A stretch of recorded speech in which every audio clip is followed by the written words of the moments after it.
मित्रों, सोनभद्र विकास मंच के संयोजक और राजा शारदा महेश इंटर कॉलेज के छात्र संघ के पूर्व अध्यक्ष आदरणीय ज्ञानेश्वर श्रीवास्तव जी सोनभद्र के विकास के लिए न जाने कितने आंदोलन चलाए, विशेषकर भूख हड़तालों के माध्यम से जनहित के मसलों को उठाया और उन सारे मसलों में काफी हद तक इन्हें सफलता भी प्राप्त हुई।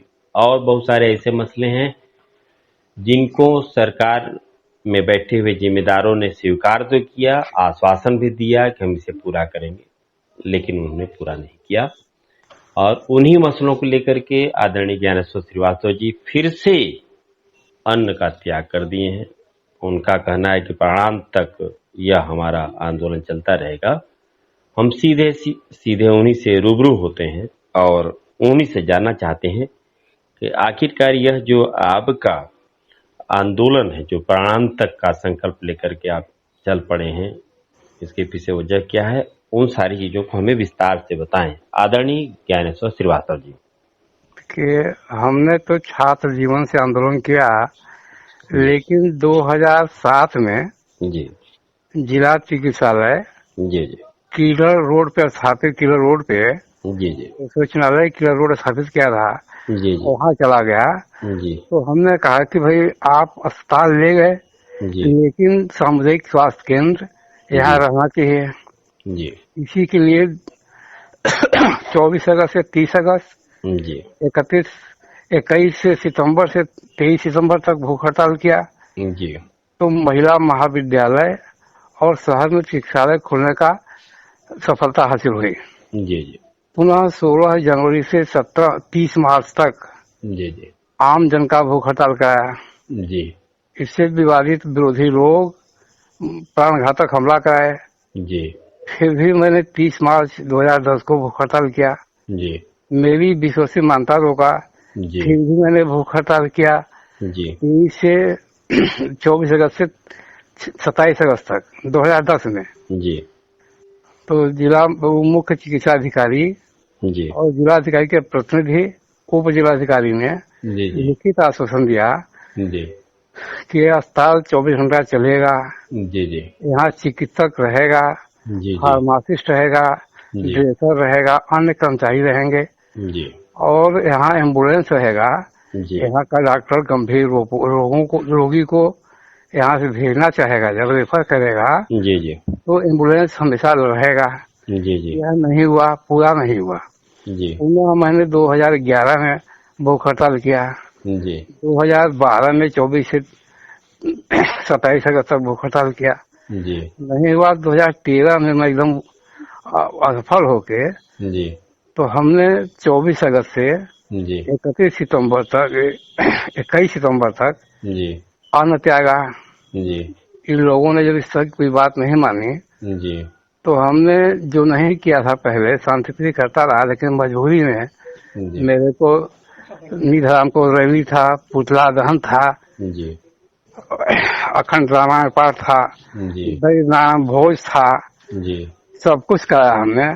फिर 14, 15, 16, 17 में भी भूख हड़ताल धरना होता रहा। जी 2013 में हमें जब छोड़ा था, जी स्थिति मेरी गंभीर हो गई, मस्तिष्क रोगी हो गया। जब दुर्घटना हुई थी जी तो डॉक्टर ने भी कहा था कि इसको दवा न खाने से जी स्थिति पूर्णतः खराब हो जाएगी आपकी। जी तो हमने 21 नवंबर को अपने समर्थकों के कहने के बाद जी जी तो 21 नवंबर को त्यागा था। जी पुनः संघर्षरत हमेशा रहता रहा, जी लेकिन कुछ अच्छी मांगे पूरी हो गई। जी लेकिन रावटगंज में जी 24 घंटे चिकित्सालय चलाने का लिखित आश्वासन पूर्ण कराने, जी प्रधान डाकघर पासपोर्ट ऑफिस खुलवाने, जी जी रेलवे स्टेशन की समुचित व्यवस्था के साथ ही हावड़ा से मुंबई ट्रेन चलाने, जी हर जनपद के हर विभाग में हो रहे भ्रष्टाचार की सीबीआई जांच कराने जी और हमारे ऊपर किए जा रहे असंवैधानिक कार्रवाई या आम जनों में जी जो असंवैधानिक कार्रवाई हो रही है उसकी जांच हो। वर्तमान समय में भाई साहब जी जो मेडिकल स्टोरें हैं जी वहाँ इस तरह की दवाएं मिल रही हैं जी जो युवा बच्चे हैं, 10 में 12 में पढ़ने वाले बच्चे भी हैं, जी वो उन दवाओं को खा के जी निदान हो जा रहे हैं। जी स्थिति उनकी भयंकर होती जा रही, इसकी जांच कराने के लिए मैंने उनको मुख्य चिकित्सा अधिकारी से भी कहा था, जी अन्य लोगों से कहा, लेकिन इनकी जो है केवल सांत्वना देने के बाद जी कोई कार्रवाई नहीं करते। इसका मुझे दुखद कष्ट है। जी जी आत्मग्लानि के कारण मैंने कहा था कि जब तक समस्याओं का समाधान नहीं होगा जी जब तक मैं यह प्रारंभ होगा मैं संघर्षशील रहूंगा। जी इसी क्रम में जी मैंने यह अन्न त्यागा था। जी जी अब मेरे बच्चे यह भी कह रहे हैं जी कि पापा ऐसा मत करिए, जी लेकिन हम लोगों की जीवन है, हम लोग 20 साल 21 साल के हैं, 2 बच्चे हैं, जी जी लेकिन संगठन में जो भी पदाधिकारी हैं या जो आमजन हैं जी जी वो लोग भी कह रहे हैं कि आप तो हमेशा संघर्ष करते हैं, जी जी अगर अन्न त्याग के ही रहेंगे तो जी कल को कुछ होगा जी जी तो हम लोग का समर्थन कौन करेगा। जी जी जी इन संबंधों में मैं लगा रहा हूँ। जी जी मैं चाहता हूँ कि चारों मांगे जो है जी जी पूर्ण हो जाए, जिससे आमजन की व्यवस्थाएं, महिला महाविद्यालय जो हमने खुलवाया था जी जी भूख हड़ताल के बाद, जी वो अभी BSc MSc नहीं है, जी जी स्नातक नहीं है। तो महिला महाविद्यालय जी जिस जी तरह से बना था, एक भवन बन गया है बरमौरा के यहाँ, जी वो भी पूर्ण व्यवस्था नहीं है। जी जी कई विभागों में लोग कहते हैं कि कर्मचारी नहीं है, जी डॉक्टर नहीं है। जी डॉक्टर भी जो दवा लिखता है वो बाहर का ही लिखता है, जी अंदर की दवा लिखेगा तो दवा भी नहीं रहती। जी जब 485 मेरा शुगर हुआ, जी मैं डॉक्टर ने दवा जो लिखा अस्पताल का, जी अस्पताल में नहीं था, जी तो डॉक्टर ने कहा भाई साहब बाहर लिख दूंगा, जी तो लोग कहते हैं कि बाहर लिख गया, जी लेकिन जब अस्पताल में भी नहीं है तो मैंने वहीं से CMO को फोन किया था जी आज के 15-20 दिन पहले।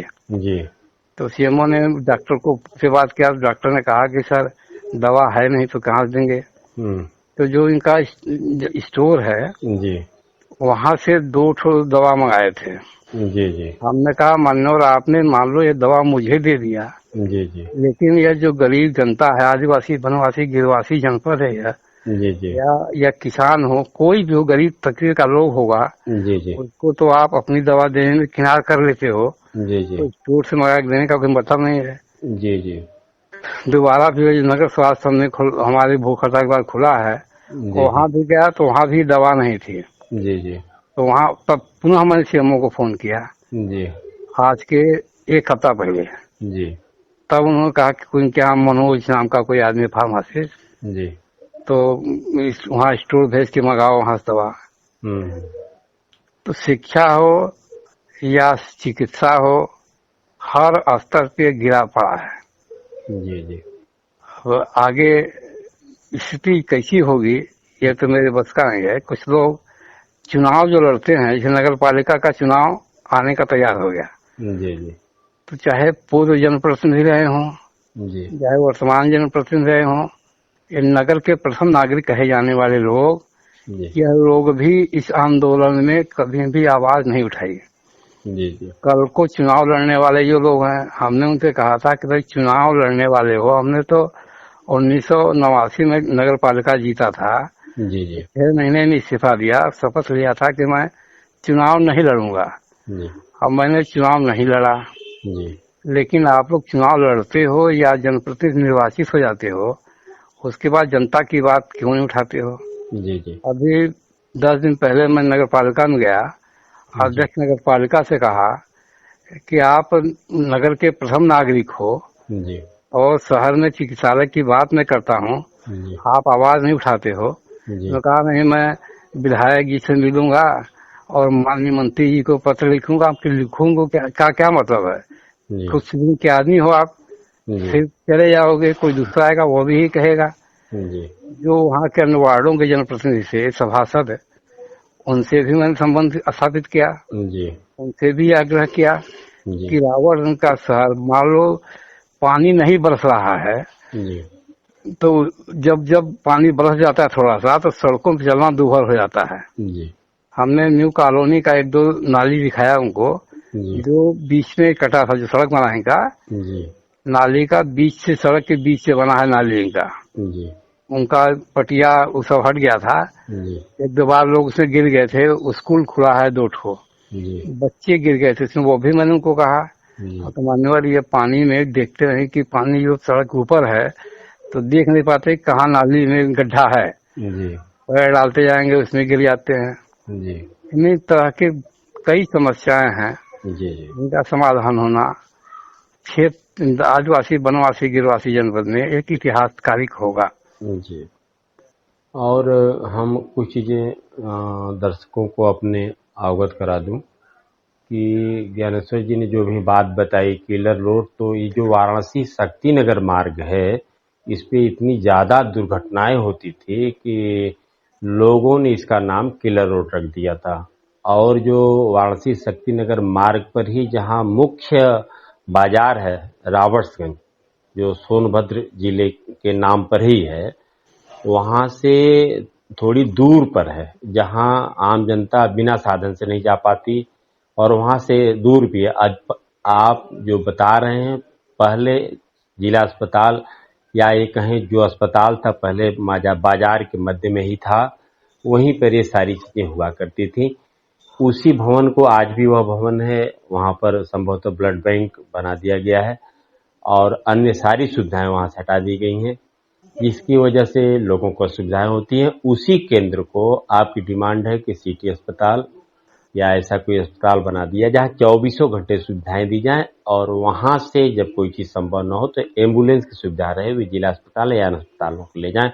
और उसके साथ जो आपने ज्ञानेश्वर जी ने उठाया प्रधान डाकघर का, तो हम बता दूं कि प्रत्येक जनपदों में प्रधान डाकघर हुआ करता है। सोनभद्र जिले के लिए बहुत बड़ा दुर्भाग्य है कि 1989 में जिले का जन्म हुआ और 89 के बाद ये 2022 चल रहा है, परंतु अब भी प्रधान डाकघर का काम मिर्जापुर जिले से ही होता है। यह अत्यंत ही दुर्भाग्यपूर्ण है। सोनभद्र जिले से हो जाए तो जो डाक से संबंधित समस्त सुविधाएं हैं लोगों को आसानी से सहजता से मिल जाएं और उसका लाभ आम जनता को मिल सके। इसी तरह से आपने राजकीय महिला विद्यालय की बात उठाई। आपके आंदोलन से हम मुझे जो ध्यान है कि जिले के निर्माण में भी आपके आंदोलन की महत्वपूर्ण भूमिका रही। जो राजकीय महिला महाविद्यालय की बात आपने की है तो बना तो दिया गया और यह अत्यंत दुर्भाग्य की बात है कि वहाँ पर बीएससी एमएससी नहीं है। और इसके अलावा अन्य सारी चीजें काफी तेजी से रावर्सगंज में प्राइवेट के रूप में काफी कुछ फली बढ़ी हैं। अस्पतालों के नाम पर भी बहुत सारे अस्पताल, जिला अस्पताल के अलावा प्राइवेट सेक्टर में बहुत सारे अस्पताल खुले, जहां पर अस्पतालों की संख्या तो ज़्यादा है लेकिन गुणवत्ता न्यून के बराबर है। आए दिन शिकायतें मिलती रहती हैं। इन महाविद्यालय को जो राजकीय महिला महाविद्यालय उच्चीकृत कर दिया जाए तो स्वाभाविक है कि प्राइवेट विद्यालयों में जाने से बच्चे बचेंगे, उनका दोहन शोषण नहीं होगा या कम होगा। अस्पताल सिटी अस्पताल की व्यवस्था दुरुस्त कर दी जाए तो रोगियों को स्वास्थ्य सुविधाएं बेहतर मिलने लगेंगी और प्राइवेट अस्पतालों में उनका दोहन शोषण भी थम जाएगा। और नगर की भी समस्या है, रावर्सगंज नगर की एरिया के बारे में बता दूं कि चूंकि यह समतल एरिया है और बिना प्लानिंग के जब नालियों का निर्माण कराया जाएगा और ढलान का ध्यान नहीं रखा जाएगा तो स्वाभाविक नालियां जाम होंगी। नालियां जाम होंगी तो स्वाभाविक वह नालियों का पानी सड़कों पर जाएगा। एक सबसे गंभीर बात ज्ञानेश्वर जी ने कहा कि सड़कों के बीच में से जो नालियां बना दी गई हैं उसकी पटिया टूट जाती है और बारिश के दिनों में जब जल जमाव हो जाता है तो यह पता नहीं चलता कि कहाँ रास्ता सही है कहाँ रास्ता गलत ठीक नहीं है। दुर्घटना स्वाभाविक है, लोग चाहे जितना भी बचकर चलें। इन सब चीज़ों को शासन प्रशासन को काफ़ी गंभीरता से लेना चाहिए। ज्ञानेश्वर जी, हम आपसे ये जानना चाहते हैं कि यह जो अन्न आपने त्याग किया है किस तारीख से त्याग किया है? अभी तो किया नहीं। जी जी रविवार को जी जी हमने वहाँ अखंड वो जो है राम श्री राम जय जय राम करते हुए जी जी 12 घंटे का जी जी जी एक पाठ कराया किया। संगठन के लोग थे, मैं था। जी जी जी वहां से मैं आया घर पे जी जी जी तो हमने कहा चलो मैं अन्न त्यागा हूँ। जी जी कोई अधिकारी तो आने वाला नहीं है जी जी क्योंकि ये जो भ्रष्ट अधिकारी हैं जी जी कुछ तो ऐसे हैं जो बड़े अधिकारी मेरे सामने आने से कतरा जाते हैं। जी जी जी एलआईओ ने जब पूछा हमसे कि कौन आए, किसको आएगा, कौन आएगा, हमने कहा देखो मैं आपको खबर बताता हूँ कि आप हो न हो सरकार तक पहुँचाने का प्रयास करोगे। भेजने का ये पत्र हमने चाहे डीएम हो चाहे सीएमओ हो चाहे एसपी हो, हमने सबको पत्र भेजा, जी जी इनको जानकारी होगी सरकार को भेजेंगे, जी। लेकिन मेरे यहाँ आना इनका हम्म। किसी का संभव नहीं नजर आ रहा है। या तो मुझे जी कमजोर समझते हो, जी जी या उनको ना आने का, भ्रष्टाचारी व्यक्ति हैं, जी आने का हिम्मत नहीं होती, ना आते हो। जी तो मैं जाऊंगा अब संगठन में साइकिल लेके, जी एक छोटा सा लाउड स्पीकर लगाऊंगा जी जी और गांव गांव भ्रमण करूंगा जी और लोगों से कहूंगा कि आप लोग सड़क पे आओ जी जी और अपनी मांग को पूरा करने की बात कहो। जी जी तो मैं यहाँ, तो बच्चों ने भी कहा कि अगली बार भी थे तो आपका जब 435-85 शुगर हो जा रहा है जी तो हम लोगों के लिए भी क्या करेंगे। जी वही जी संगठन के लोगों ने कहा जी कि हम लोग जो संगठन में हैं आपके ही वजह से हैं, जी जी और अगर आप भी ऐसा हो जाएंगे जी जी तो हमने कहा भाई 2 दिन और रुक जाओ, देख लेते हैं स्थिति कहाँ लिखा पड़ी हुई, क्या नहीं हुआ। जी जी तो रविवार को कैथी गांव है, जी जी जहाँ मेरे उपाध्यक्ष और संगठन मंत्री, प्रवक्ता, युवा मंच के जो महामंत्री हैं, जी जी कैथी एलाई गांव है 2 ठो। जी जी तो लोगों ने कहा कि रविवार को आप यहाँ बैठक करिए जी जी और उसके बाद माता जी आप मानते हैं यहाँ जो हम लोगों की माँ हैं, जी जी बेटा है करीब 80-85 साल की, जी जी कहे देखो मम्मी भी ऐसा कह रही हैं जी जी तो आपको बुलाई हैं। जी जी तो हमने कहा देखो इधर तो हम नहीं आ पाएंगे, तब रविवार को जी हम जी आएंगे। माँ है, हमसे जब कहेंगे बेटे देखो मैं माँ हूँ, तुम्हारी माँ तो नहीं है, जी जी मैं ही माँ हूँ, तो इसलिए मैं अगर तुमसे कहूंगा या निर्देश दे रहा हूँ जी कि जी तुम अन्न त्यागना छोड़ दो। जी जी। इसलिए मैं रविवार को वहाँ जाऊंगा। नहीं नहीं, हम भी आपसे रिक्वेस्ट यही कर रहे हैं आप आपसे। विश्वास जी, हाँ हमने भी कई बार आपसे रिक्वेस्ट हाँ किया है कि एक समय था, राष्ट्रपिता महात्मा गांधी अनशन करते थे, सत्याग्रह करते थे, तो उससे सरकारें हिल जाया करती थी, उसका असर पड़ता था। उसके पीछे एक कारण था कि शासन प्रशासन में बैठे हुए लोग भी नैतिकता से पूर्ण हुआ करते थे। जी आज इतना बड़ा अंतर आ गया है कि नैतिकता जैसे लगता है कि किताबों की चीज हो गई है। अभी आपने देखा कि जिले में कुछ काफी बड़ी घटनाएं हुई, पत्रकारों के ऊपर फायरिंग हुई, आप रायपुर थाना अंतर्गत। जी जी सवाल ये उठता है, महत्वपूर्ण भूमिका एलआईयू और विशेषकर जो स्पेशल ब्रांच के लोग हैं या आईबी के लोग हैं, आखिरकार या तो यह लोग रिपोर्ट कर रहे हैं, उस आधार पर शासन प्रशासन कोई कार्रवाई नहीं कर रहा है, या तो इन लोगों के द्वारा भी ऐसी सूचनाएं समय से शासन प्रशासन तक नहीं पहुंचाई जा रही हैं। इसके बीच में क्या खेल है, इस पर हमारी तरफ से कोई टिप्पणी नहीं है, लेकिन यह दुर्भाग्य का विषय है कि घटनाओं के हो जाने के बाद भी जहां प्रशासन के लोग नहीं जग रहे हैं, हाँ जबकि संभावनाएं जब बनती हैं तभी शासन प्रशासन को सचेत हो जाना चाहिए। और योगी जी की सरकार में जहां प्रशासन सख्त है, पर उस सख्ती के निर्देशों का पालन स्थानीय स्तर पर जो वाजिब लोग हैं ज्यादातर उनके खिलाफ किया जा रहा है, जो गलत लोग हैं उनके खिलाफ कम हो रहा है। गलत के खिलाफ एफआईआर दर्ज कराने की कोशिश करी, जल्दी नहीं हो पा रही। सही लोगों के खिलाफ एफआईआर दर्ज कराने की कोशिश करिए, जिसके पास रुपया पैसा है, न जाने क्या हो गया है, ऐसे लोगों के विरुद्ध कार्रवाई करने से प्रशासन पीछे नहीं हट रहा है। हम तो हमारा भी आपसे अनुनय विनय यही है कि अन्न न त्यागें, जल न त्यागें, क्योंकि समय परिस्थितियां काफी कुछ बदल गई हैं। पहले का समय कुछ और था और अब का समय काफी कुछ अलग हो गया है। तो स्वास्थ्य कारणों को लेकर के आप गंभीर रहें, वैचारिक क्रांति जरूर करें, जिसके माध्यम से जब जनता आगे आएगी तो मुझे लगता है कि परिणाम सार्थक निकलेगा। और आप अभी तक काफी कुछ सफल रहे हैं, उम्मीद है कि भविष्य में भी आप सफल रहेंगे। हाँ बताएं, कुछ और आप बता रहे थे। हमने कहा कि बाहुबली माफियाओं या भू माफियाओं के चंगुल में फंसे जी यह भ्रष्ट अधिकारी जी जी जब उनकी ही बात मानते हैं, जी जी मुझे कहने में बहुत ही शर्मिंदगी महसूस हो रही है जी जी कि जनप्रतिनिधि जी जी एकदम चुप्पी साधे बैठा है। जी जी तो आम जनता जो बात उठाती है जी जी तो उनके विरुद्ध प्रशासन भी उठ जाता है जी और जनप्रतिनिधि चुप्पी साध लेता है। जी जी अभी जैसा कि पत्रकार खलियारी गांव बता रहे थे आप, जी जी वहां भी जब हुआ जी और जब एक वो आपने पढ़ा था, मैंने जी देखा था कि महिला की हत्या हो गई, जी उसकी गिरफ्तारी की बात चल रही थी, जी उस पर ध्यान नहीं जाता रहा। जी यह केवल वही सोचते हैं जी जहां से कौन सा लाभ होगा। जी जी नशीली पदार्थों की दवाएं कभी देखते हैं, कभी अखबारों में आता है जी कि 1.5 लाख का पकड़ गया, कहीं 2 लाख का पकड़ गया, लेकिन हर जगह नशीली पदार्थों का, हीरोइन हो, ये जी सब तो एक ऑर्डिनरी चल रहा है। जी लेकिन मैंने पहले भी कहा था कि जो दवाएं दी जा रही हैं, जी जी उन दवाओं से अगर बड़ा आदमी 50 साल का, 40 साल का आदमी ले रहा है तो एक तो मायने रखता है। जी जी लेकिन मैं दावे के साथ कह रहा हूँ कि जी हाई स्कूल, इंटर, बीए के पढ़ने वाले छात्र जी और जी शराब की दुकान की तरह मेडिकल स्टोर है, जी जी तो यह बच्चों के जीवन के साथ जो अन्याय हो रहा है, जी जी यह प्रशासन इस पे क्यों नहीं उठाता।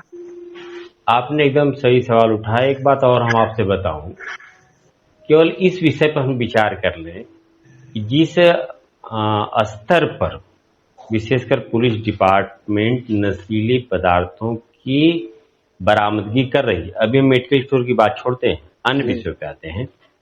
या हीरोइन हो या गांजा हो या अन्य चीजें हो, वैसे आमतौर पे तो सोनभद्र जिले में यह कहने में कतई कोई गुरेज नहीं है कि ज्यादातर जो भांग की दुकानें, वहां से गांजा धड़ल्ले से काफी पहले से बिकता चला आ रहा है और वह परंपरा भी कायम। और जहाँ तक हेरोइन या अन्य मादक पदार्थों की बिक्री की बात है, जब पुलिस प्रशासन बड़े पैमाने पर बरामदगी कर रहा है, इसका मतलब है कि उससे कई गुना ज्यादा मार्केट पे चलन में, तभी तो बरामदगी हो रही है। जी ये अपने आप में प्रूफ करता है। दूसरी तरफ मेडिकल स्टोरों की बात आपने बहुत ही, जैसे कोरेक्स हुआ, एडेक्स हुआ, और पहले कापी किताबों की दुकान पे लिक्विड में आता था, व्हाइटनर आता था। इस तरह की बहुत सी चीजें जो दवाएं हैं जिसकी नशे के रूप में ये युवा खरीदते हैं, जबकि बहुत सी ऐसी दवाएं हैं, नींद की गोलियां हैं, बिना डॉक्टर के लिखे इन दवाओं को मेडिकल स्टोरों से नहीं दिया जाना चाहिए। बहुत सारी दुकानें ऐसी हैं जहां पर इसी का ही धंधा ही हो रहा है, दवाओं के नाम पर इस तरह के जो ड्रग्स हैं जो किशोरों को बर्बाद करने पे तुले हुए हैं। और मुझे ऐसा नहीं लगता कि इसकी जानकारी विशेषकर स्वास्थ्य विभाग को नहीं है। स्वास्थ्य विभाग के जिम्मेदारों को जरूर है, अगर नहीं है तो वे उस काम के लायक नहीं है, और उन्हें इसकी जानकारी है तो निश्चित तौर पर उनकी इसमें मिली भगत है। इसकी तो एक रूपरेखा बना करके साइलेंट तरीके से पुलिस प्रशासन के लोगों को, स्वास्थ्य महकमा के लोगों को दुकानों पे जाना चाहिए और वहां से उन्हें उन दवाओं को मांगना चाहिए जो प्रतिबंधित दवाएं, जो बिना पर्ची की दवाएं दी जाती हैं और जिनकी यह आदत है आमतौर पर बेचने की, स्वाभाविक तौर पे वे दवाएं उनको दे देंगे और यह कार्रवाई बड़े ही सटीक तरीके से की जाती। लेकिन जब नैतिक बल होगा, कानून के संरक्षण की बात होगी, आम जनता के हित की बात होगी, किशोर युवाओं के हित की बात होगी, समाज के हित की बात होगी, तभी कोई अधिकारी इस तरह का कदम उठा सकता है। आपके ज्ञानेश्वर जी सारी मांगे जायज़ हैं, समाज के लिए हैं, और स्वास्थ्य अनुकूल न होने के बावजूद भी आप लगातार इस तरह का आंदोलन चलाते रहे हैं। ईश्वर की विशेष कृपा है कि इतने बड़े बड़े आंदोलनों के बावजूद भी आप अब भी हम लोगों के बीच हैं और हम लोगों को उम्मीद है कि आने वाले दिनों में भी आप इसी ऊर्जा के साथ हम लोगों के साथ रहेंगे। एक बार फिर से हम आपसे अन्य विनय करते हैं कि अन्न त्याग और जल त्याग, इन सब चीज़ों को अब आप त्यागिए। हम त्यागने की बात करते हैं कि जी अन्न जी जो त्याग करते हैं, जल त्याग करते हैं, अब इसको आप छोड़िए, त्यागिए। इस तरह के आंदोलन को प्रत्यक्ष रूप से, क्योंकि शरीर जब उस लायक नहीं है, उस तरह का समर्थन नहीं दे पा रहा है, तो आपकी ज़्यादा ज़रूरत उस अन्न त्याग, जल त्याग से आपके स्वस्थ रहने का समाज के लिए कहीं उससे ज़्यादा आवश्यकता महसूस हो रही है। तो हमें उम्मीद है कि आप इन सब चीज़ों का, समाज के लोगों के भावनाओं का आदर करेंगे और अन्न त्याग और जल त्याग का भी अब आप त्याग कर देंगे ताकि आप स्वस्थ बने रहें। दुरुस्त बने रहें। ईश्वर से मनोकामना हम सबकी यही है। और कोई बात हो तो उसको भी आप उससे शेयर करें। इसके अलावा जैसे और कुछ कहना चाहते हो? जनप्रतिनिधियों की चुप्पी की जहाँ तक आप बात कही, तो इसी मामले में मौन होना बहुत कुछ कह जाता है। चुप्पी केवल महज अनदेखी नहीं करना होता। कभी कभी चुप्पी का मतलब उन सभी घटनाओं में व्यक्ति की शामिल होने का भी मान्यता देती है। बताना आपराधिक। भैया कि विभागें जो हैं, जी जी। जो भ्रष्टाचार में लिप्त हैं, जी जी। वह इसलिए शांत माया रखते हैं जी कि कई किस्म के लोग जी। जी जो उनसे उनके विरोध में रहते हैं, जी। जी वो उनको कुछ न कुछ पैसे देते हैं, जी। जी तो वह शांति मना लेते हैं। जी। जी जी। कोई बोलता है तो आगे आगे खड़े हो जाते हैं, जी जी। जी कभी बैठ जाते हैं। अभी हमने बताया आपको जी। कि एक सज्जन है, कोई ग्रुप तरुणा मित्र ग्रुप है, जी उसमें उन्होंने एक हमारे कार्यक्रम में उन्होंने एक चीज लिखा जी। कि आप अपने छोटे भाई गोपाल श्रीवास्तव को चिकित्सालय में जी नौकरी दिला दिया है। जी। यह देख मुझे बड़ा कष्ट हुआ। मेरे बच्चे ने देख लिया जी तो उनको फोन किया कि मान्यवर, जो आप कह रहे हैं, मेरे चाचा जो है 25 वर्षों से जी। जी अस्वस्थ हैं, बीएचयू की दवाओं पे जी रहे हैं, जी। जी और आपने नौकरी की बात कही, किस भ्रष्टाचारी ने आपको कह दिया? जी। हमने बेटे से कहा, बेटा तुम मत बोलो। जी हमने उनको पत्र लिखा, उसी उसी ग्रुप में भेजा हमने। जी। जी लगा, भाई साहब आपने जो ये लिखा है, जी। इससे मुझे बहुत आत्मग्लानि हो रही है। जी जी। हमारा भाई 25-30 वर्षों से चारपाई पर लेटा है, जी जी। और उसी का नाम आपने लिख दिया, जी तो जी। कौन भ्रष्टाचारी विभाग ने कह दिया आपसे? जी तो जी। बाद में उन्होंने लिख के दिया उसी जो है ग्रुप में, जी जी। कहा मुझसे गलती हुई। मुझे लोग अलग बलग से जी समझाते थे कि इन्होंने ये कर दिया है, नौकरी दिला दिया है, और यहाँ अस्पताल की बात कर रहे हैं। तब उन्होंने क्षमा याचना करके पत्र भेजा उसी ग्रुप में। हमने कहा नहीं, भाई हम जी स्वाभाविक क्षमा याचना उन्होंने मांग ली, लेकिन उन्हें पता होना चाहिए कि भ्रष्टाचार के खिलाफ ही आप राबर्ट्सगंज नगर पालिका सभासद से त्यागपत्र दिया था। जी जबकि यह आम चर्चा हमेशा बनी रहती है कि कोई नगर पालिका का सभासद हो जाता है तो उनमें से कुछ गिने चुने लोग अपवाद स्वरूप होंगे जो मंथली नहीं लेते। नहीं, हर महीने उन लोगों का बधा हुआ है कमीशन के तौर पर। और उस दौरान काफी पहले आपने केवल ईमानदारी के चलते ही आपने सभासदी पद का त्याग किया। तो जो नहीं जानता है, कुछ लोग चढ़ावे में आकर के, बहकावे में आकर के, या मजा लेने के भी इरादे से लोग ऐसा कमेंट करा देते है हैं। ना भैया, हम आपकी एक जी लंबी लाइन दिया आपको। जी। जब मैं वहाँ भूख हड़ताल कर रहा था, उस समय ही प्रधानाधिकारी जो है जी वह प्रभारी था। जी। 88 में तहसील परिसर में जी मेरे जीविकोपार्जन के लिए एक फोटो स्टेट और फोटो के लिए जी। जी जमीन मिली थी। मैंने वहाँ फोटो स्टेट मशीन मंगाया था जी। जी और फोटो के लिए फोटो खिंचवाता था। जी। तो उस पदाधिकारी ने कहा कि आप ये भूख हड़ताल और भ्रष्टाचार की बात बंद कर दीजिए, जी वरना मैं उससे हटा दूंगा। जी। हमने कहा, मान्यवर आप उसको हटाओ या रखो, जी जब आप हमको लिख के दोगे कि सर जांच होगा जी। तब मैं करूंगा। और जी उन्होंने मेरा आवंटित भूमि जी। निरस्त कर दिया। जी आज भी कभी आएंगे आप तो जी। दिखा दूंगा कि 88 का रखा हुआ मशीन फोटो स्टेट का जी जी। मेरे पीछे घर में चल रहा है, जी जी। लेकिन मैं तब भी झुका नहीं। जी जी। तो जब जब मैं संघर्ष कर रहा हूँ, जी जी। तो भ्रष्ट विभागों के लोग या कुछ जो इसमें सहयोग करते हैं, जी जी। वो लोग इस तरह का व्यवस्था देते हैं। जी जी। फिर भी मैं आप लोगों के संबंध से जी जी। मैं संघर्ष में रहता हूँ, उनसे भी मुंह तोड़ जवाब देने से मैं रुकता नहीं। जी जी।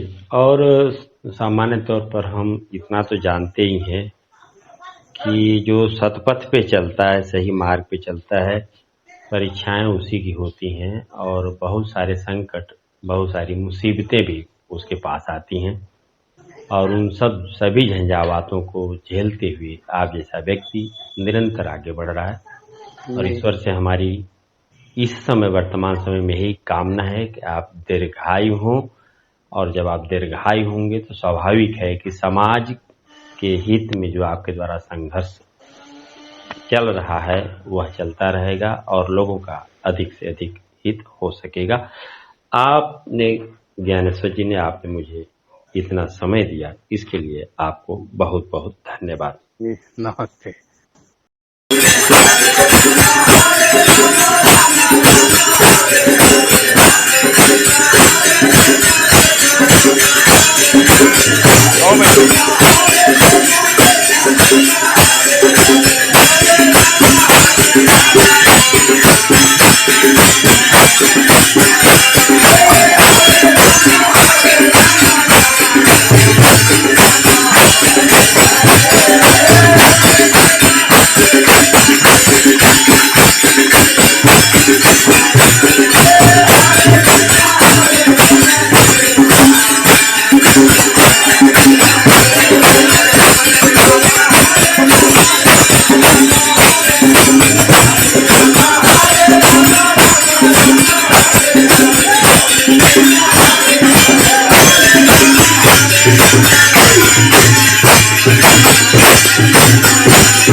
नेताजी अपना परिचय दीजिए। ज्ञानेश्वर श्रीवास्तव जी, अध्यक्ष सोनभद्र विकास मंच। तो ये आज के सोनभद्र विकास मंच का कैसा कार्यक्रम चल रहा है? 24 अगस्त से 30 अगस्त 2007 में भूखता शुभारंभ हुआ खेल जनित समस्याओं का समाधान करने के लिए अनवरत चलता रहा। आज 15वें वर्ष पर शहर में 24 विद्यालय चलाने, कल लिखित आश्वासन पूर्ण कराने, प्रधान डाकघर, प्रधान पासपोर्ट ऑफिस खुलवाने, CBI जांच किए जा रहे सफाई कार्रवाई की जांच कराने, साथ ही रेलवे स्टेशन की समुचित व्यवस्था एवं बॉम्बे हावड़ा सूरत ट्रेन चलाने, अन्य मार्गों के लिए जो जनहित समस्याएं हैं उसके विरुद्ध हमने आज भगवान श्री राम के सामने श्री राम जय राम करते हुए आग्रह कर रहा हूँ शासन से समस्याओं का तत्काल समाधान करें। बहुत बहुत धन्यवाद। आज AEDC चैनल के तरफ से आज हमारे सोनभद्र विकास मंच के अध्यक्ष ज्ञानेश्वर प्रसाद श्रीवास्तव जी ये अपने जिले के समस्याओं को लेकर अनवरत संघर्ष में रहते हैं। आज राम जानकी मंदिर पुराने अस्पताल के सामने समस्याओं को समाधान को लेकर संकीर्तन लोगों के साथ कर रहे हैं। ये हमारा चैनल है, इस चैनल को ज़्यादा से ज़्यादा लाइक और सब्सक्राइब करें ताकि आपको नया वीडियो उपलब्ध हो सके।